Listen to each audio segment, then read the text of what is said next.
Video में मैंने आपको बोला था कि कोई भी ग्रह किसी भाव में जाता है तो उसको किस तरीके से इंटरप्रेट करेंगे। इस वीडियो में मैं आपको एक लाइव एग्जाम्पल के द्वारा इसको समझाने की कोशिश करूंगा। ये मैंने एक कुंडली ली हुई है। इस कुंडली के अंदर आपको कई सारे भावों में ग्रह बैठे हुए दिखाई दे रहे होंगे। तो अब हम इसमें एनालिसिस करने की कोशिश करते हैं कि जब किसी भी भाव के अंदर कोई ग्रह जाके बैठेगा तो उसके रिजल्ट को किस तरीके से समझने की कोशिश की जाती है। ये कुंडली थोड़ी सी कॉम्प्लेक्स है राशि परिवर्तन योग के कारण। इसके बावजूद भी आप इसके अंदर इस एग्जाम्पल को बहुत आसानी से समझ लेंगे। देखिए, इस कुंडली के अंदर अगर मैं सबसे पहले शुरुआत करूं कि लगन भाव फर्स्ट हाउस के अंदर आपको ग्रह दिखाई दे रहे हैं।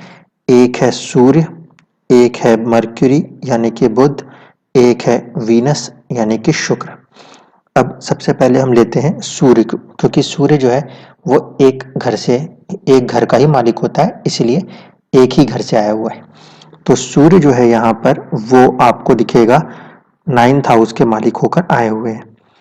नाइन्थ हाउस के मालिक होके आने का मतलब है कि उनकी पर्सनैलिटी के अंदर कहीं ना कहीं पर थोड़ा सा एक एजुकेशन, हायर एजुकेशन का आउटलुक दिखाई देगा, या फिर ऐसा इंसान किसी धार्मिक चीजों से जुड़ा रह सकता है। इस पर्टिकुलर कुंडली में जो 5 नंबर लिखा है ये है 9वां भाव। इस 9वें भाव में क्योंकि 5 नंबर की राशि आई है, इसका मतलब इनके लिए इनका धर्म क्या होना चाहिए। इस कुंडली के हिसाब से जो धर्म होना चाहिए वो होना चाहिए एक तरीके से विकास, या फिर कहीं ना कहीं एक रॉयल डेवलपमेंट। क्योंकि सिंह राशि यहाँ पे 9th हाउस से कनेक्ट हुई है।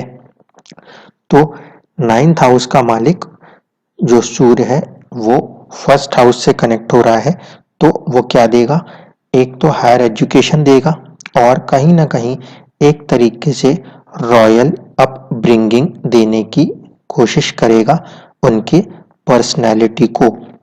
इसी तरीके से अब हम देखते हैं मर्क्यूरी को। जो मर्क्यूरी है यहाँ पर वो 2 घरों का स्वामी है। एक है आपका 10th हाउस जो कि स्टेटस देता है, और साथ ही साथ वो 7th हाउस का भी लॉर्ड है। इसलिए हम यहाँ पे रीड करेंगे कि मर्क्यूरी का यहाँ बैठ जाना कहीं ना कहीं इनकी पर्सनैलिटी, इनके फर्स्ट हाउस में किन चीज़ों को जोड़ेगा। मर्क्यूरी क्योंकि प्लेनेट है कम्युनिकेशन का, तो इंसान को एक अच्छा कम्युनिकेशन स्किल प्रोवाइड करेगा। सूर्य अथॉरिटी का रिप्रेजेंटेटिव था, इसलिए अथॉरिटी भी उसने प्रोवाइड की उनके अपने एक पर्सनैलिटी में। इसी तरीके से मर्क्यूरी उनको एक बेटर कम्युनिकेटर भी बनाएगा। अब मर्क्यूरी जो है वो स्टेटस हाउस का, जो ये 10th हाउस है जहाँ पे 6 नंबर लिखा है, इसका लॉर्ड होने के कारण इनको कहीं ना कहीं सेल्फ यानी कि अपने खुद का स्टेटस बनाने की थॉट प्रोसेस देगा। क्योंकि लगन फर्स्ट हाउस हमारे सोचने का ढंग है, वहां पे बैठा हुआ है। साथ ही साथ सेवंथ हाउस जो होता है वो होता है पार्टनरशिप्स का। सेवंथ हाउस जो होता है वो दूसरों के लिए, बाहर की दुनिया के लिए काम करना। सेवंथ हाउस जो हम मानते हैं वो हम मानते हैं बिजनेस के लिए। तो कहीं ना कहीं बिजनेस का कारक प्लेनेट मर्क्यूरी 7th हाउस का लॉर्ड होने के कारण उनको एक थॉट प्रोसेस देगा बिजनेस के लिए, जो कि उनको कहीं ना कहीं एक स्ट्रॉन्ग बिजनेसमैन बनाने में मददगार साबित होगा। कारण क्या है, मर्क्यूरी जो है इस भाव के अंदर जो कि फर्स्ट हाउस है वहां पे दिशा बली हो जाता है। इस कारण से अपॉर्चुनिटियां अवश्य मिलेंगी बिजनेस करने की। अब हम चलते हैं शुक्र के ऊपर। वीनस जो है वो आपको देखने को मिलेगा 6th हाउस से आया हुआ है। साथ ही साथ वीनस का जो दूसरी राशि है वो 11th हाउस से आई हुई है। तो कहीं ना कहीं इस इंसान के पर्सनैलिटी में आपको एक फाइटिंग स्पिरिट मिलेगी, क्योंकि 6th हाउस जो है वो कंपटीशन का है। तो अपने दुश्मनों को पराजित करने के लिए एक कॉम्पिटिटिवनेस मिलेगी इनकी पर्सनैलिटी में, इनकी सोच में, साथ ही साथ एक प्रॉफिट क्रिएट कर सकने की कैपेसिटी ये वीनस देगा इनको इनके थॉट प्रोसेस में। क्यों? क्योंकि ये फर्स्ट हाउस है। फर्स्ट हाउस का मतलब हो गया कहीं ना कहीं वो उनका लगन है, उनके सोचने का तरीका है। तो कैसे मैक्सिमम गेन्स निकाले जाए, कैसे बेटर कंपटीशन किया जाए, ये थॉट प्रोसेस यहाँ पे इनको ये वीनस देगा। तो अब आप समझिए एक ही घर में जो कि फर्स्ट हाउस है जिसे हम लगन कहते हैं, उसके अंदर क्योंकि 3 ग्रह बैठे हैं तो ये 3 ग्रह कुल मिलाकर इनको 5 भाव के रिजल्ट्स दे रहे हैं और ये इनको बहुत ही शुरुआती एज में इम्पैक्ट करेंगे। कम से कम फ्रॉम द एज ऑफ 15 से लेकर 20 या 25 तक ये थॉट प्रोसेस इनको क्रिएट करके देंगे। तो ये चीज हम यहाँ पे फर्स्ट हाउस से देख सकते हैं। अब हम चलते हैं सेकंड हाउस पे। सेकंड हाउस पे जब हम जाते हैं तो वहां हमें दिखाई देता है कि गुरु बैठा है। इस समय हम ये नहीं देख रहे कि वो ग्रह नीच का है या उच्च का है, अभी हम सिर्फ ये देख रहे हैं कि एक भाव है, भाव के अंदर एक ग्रह मौजूद है। अब ये जो गुरु है, ये गुरु की राशियां कहाँ कहाँ पर मौजूद है इसको देखिए। गुरु आया है आपका फर्स्ट हाउस का लॉर्ड होके और गुरु आया है आपका फोर्थ हाउस का लॉर्ड होके। इस हाउस का लॉर्ड है और इस हाउस का लॉर्ड है गुरु, ठीक है। तो अब ये जो सेकंड हाउस है उसको किस चीज को रिप्रेजेंट करना है? सेविंग्स को रिप्रेजेंट करना है, फैमिली को रिप्रेजेंट करना है, बात करने के तरीके को रिप्रेजेंट करना है, स्पीच को। तो यहां पर किसका इंपैक्ट आ रहा है? यहां पे इंपैक्ट आ रहा है फर्स्ट हाउस का, यानी कि इंसान की पर्सनैलिटी जो है वो एक फैमिली क्रिएट करा देगी। साथ ही साथ फोर्थ हाउस का, इंसान का जो एक होम एनवायरनमेंट है वो भी कहीं ना कहीं उसको हेल्प करेगा फाइनेंशियल सपोर्ट्स के लिए, सेविंग्स के लिए, ठीक है। फैमिली, क्योंकि ये फोर्थ हाउस फैमिली मदर के लिए देखा जाता है, तो ये भी कहीं ना कहीं सपोर्ट करेगा उनकी सेविंग्स के लिए। और फर्स्ट हाउस क्योंकि खुद की पर्सनैलिटी है, तो खुद की पर्सनैलिटी इस लेवल पे होगी जो कि कहीं ना कहीं उनको सेविंग्स और एक बिग फैमिली क्रिएट करने में हेल्प करेगी। तो ये जुपिटर इस बात को रिप्रेजेंट कर रहा है। अब हम चलते हैं थर्ड हाउस में। थर्ड हाउस में हमें दिखाई दे रहा है मंगल बैठा हुआ है। मार्स जो बैठा है वो किन 2 हाउसेस का लॉर्ड है, इसको देखिए।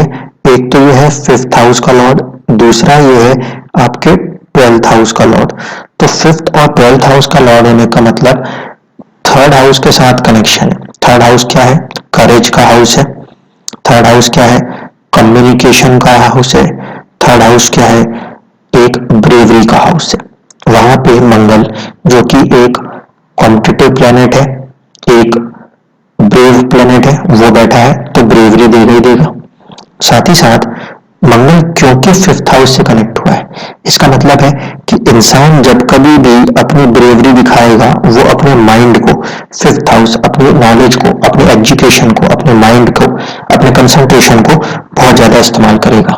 बेवजह का कोई भी रिस्क नहीं उठाएगा ऐसा इंसान। साथ ही साथ ये मंगल 12th हाउस से भी आया है। 12th हाउस का मंगल अगर हम देखें तो 12th हाउस क्या है? वो 12th हाउस होता है लॉसेस का। इसीलिए कभी कभी इनके जो रिस्क होंगे, जो ये एक ब्रेवरी दिखाएंगे, उसमें कभी कभी इनको लॉसेस का सामना करना पड़ सकता है। क्यों? क्योंकि 12th हाउस लॉसेस को दर्शाता है, लेकिन 12th हाउस इन्वेस्टमेंट को भी दर्शाता है। इसलिए ऐसा इंसान बहुत ही ज्यादा बोल्डनेस के साथ इन्वेस्टमेंट को करेगा। ये मंगल का यहाँ बैठना इस बात को दर्शा रहा है। तीसरा भाव करेज का भाव है, उसके अंदर 12th हाउस का जब लॉर्ड आके बैठा है तो वो एक बोल्डनेस दे रहा है किस चीज के लिए? इन्वेस्टमेंट के लिए। हम इसको इस तरीके से देखेंगे। साथ ही साथ क्योंकि ये 5th हाउस का लॉर्ड है, इसलिए ये बहुत ही सोच समझ करके किसी भी इन्वेस्टमेंट में अपने हाथ को आजमाएंगे। ये बात हम यहाँ से देख के कह सकते हैं। अब देखिए 4th हाउस, इस 4th हाउस में हमें देखने को मिल रहा है शनि बैठे हुए। अब ये जो शनि है, इनके 2 भाव कौन से, इसको देखिए। एक तो ये 2nd हाउस के लॉर्ड है और एक ये 3rd हाउस के लॉर्ड है। सेकंड हाउस का लॉर्ड होके ग्रह फोर्थ हाउस में बैठा है। फोर्थ हाउस का मतलब हुआ प्रॉपर्टी, ठीक है। तो कहीं ना कहीं इंसान अपने सेविंग्स से भी प्रॉपर्टी बनाएगा। सेकंड हाउस जो है वो फैमिली का भी था, तो कहीं ना कहीं फैमिली से भी उसको प्रॉपर्टी मिलती हुई दिखेगी, ये शनि बता रहा है। और साथ ही साथ यहाँ पे शनि और गुरु में राशि परिवर्तन है, जो कि एक अलग ही कहानी बता देगा। उसके अलावा थर्ड हाउस जो है वो करेज का है, पराक्रम का है। तो इंसान अपने पराक्रम से एक बहुत बड़ा एम्पायर क्रिएट कर देगा, ये भी इस कुंडली में साफ साफ देख के कह सकते हैं हम शनि को देखकर कि इस पर्टिकुलर हाउस में शनि बैठा है। तो ये थर्ड हाउस का मालिक है, पराक्रम का मालिक है। प्रॉपर्टी अपने पराक्रम अपने करेज से बनेगी। अब केतु और राहु की कोई राशि नहीं होती, इसलिए इनको हम सिर्फ कार्मिक पॉइंट पे यूज करते हैं। अब हम चलते हैं इस 11th हाउस पे। 11th हाउस में हमें देखने को मिल रहा है चंद्रमा बैठा है। चंद्रमा स्वामी कहाँ का है? 8th हाउस का। 8th हाउस का लॉर्ड है। तो 8th हाउस क्या दर्शाता है? 8th हाउस दर्शाता है आपको एंसेस्ट्रल प्रॉपर्टी। तो कहीं ना कहीं इस इंसान को एंसेस्ट्रल प्रॉपर्टी का गेन होगा, ये बात सामने से नजर आती है। अब मैं आपको इनका नाम बताऊं तो ये रतन टाटा जी की कुंडली है, जिसमें कि एंसेस्ट्रल प्रॉपर्टी इन्हें मिलती हुई दिखी, क्योंकि ये चंद्रमा जो है वो गेम्स में गया। और कहीं ना कहीं इनका एक एडमिनिस्ट्रेटिव नेचर इनको मिला हुआ है, इनकी पर्सनालिटी में। इनका बिजनेस आप जानते ही हैं, इनका स्टेटस आप जानते ही हैं, इनकी कॉम्पिटिटिवनेस की थॉट आप अच्छे से जानते हैं। तो ये कुंडली किस तरीके से काम कर रही है, वो ग्रह बिना किसी चीज को देखे भी आप बता सकते हो, अगर आपको ये पता है कि ग्रह किन भाव का स्वामी है और वो किस भाव के साथ कनेक्ट होकर बैठा है। अब इसमें जो ये दूसरी कुंडली हम लेके चल रहे हैं, जो दूसरी कुंडली जो है जिसे हम कहते हैं नवमांश, ये हमें हेल्प करती है किस चीज में? ये बताती है कि ग्रह का इंटरनल स्ट्रेंथ कितनी ज्यादा है। जैसे कि यहाँ पे हमने इतने सारे ग्रहों को देख तो लिया, लेकिन उसमें इंटरनल स्ट्रेंथ होनी चाहिए। देखिए, वीनस अपनी ही राशि में 2 नंबर में बैठा है, इसका मतलब है कॉम्पिटिटिवनेस की स्ट्रेंथ काफी ज्यादा है। मंगल देखिए उच्च का बैठा है, इसका मतलब है कि करेज के हाउस में जो मंगल बैठा है उसमें भी रिस्क टेकिंग कैपेसिटी बहुत ही ज्यादा है। इसके साथ साथ बुध को देखिएगा, ये उच्च का होकर बैठा है, इसलिए बिजनेस स्किल्स बहुत ही ज्यादा है। आप यहाँ पे शनि को देखेंगे, शनि जो है वो 5 नंबर सिंह राशि में सूर्य की राशि से कनेक्ट हुआ है। तो इसलिए जो थोड़ा सा उनको अपनी प्रॉपर्टी क्रिएशन का शौक होना चाहिए, क्योंकि ये 4th हाउस से जुड़ा है, उसमें थोड़ी सी कमी आ जाएगी, क्योंकि शनि जो है वो सूर्य की राशि में गया है। सूर्य जो है वो 4 नंबर की राशि जल तत्व में गया है, तो हम बोलेंगे कि थोड़ी सी उसकी स्ट्रेंथ में कमी आई है। इसीलिए जो 9th हाउस का पॉइंट था, बहुत ज्यादा अथॉरिटेटिव हो जाना इंसान का, उतना ज्यादा अथॉरिटेटिव वो इंसान नहीं होगा। जुपिटर को देखिए, जुपिटर वहां पे नीच का जरूर था, लेकिन अपनी ही राशि में आ रहा है। इंटरनल स्ट्रेंथ उस जुपिटर के पास मौजूद है। ये दर्शा रहा है कि कहीं ना कहीं इंसान जो है अपनी फैमिली बेस पर एक वेल्थ क्रिएट कर देगा। इस तरीके से नवमांश की कुंडली में जो ग्रहों की राशियां होती हैं वो एक्चुअल में ग्रहों के पोटेंशियल को दर्शाती हैं। यानी कि लगन कुंडली में आपको हमेशा ये देखना होता है कि कौन सा ग्रह किस भाव का स्वामी होकर कहाँ बैठा है, और नवमांश में ये देखना होता है कि ग्रह के अंदर कितना कैपेसिटी है उस चीज को कर पाने की। आई होप कि आपको ये चीज समझ में आई होगी। इस तरीके से हम हमेशा किसी भी कुंडली के एनालिसिस पे फोकस करते हैं। Thank you.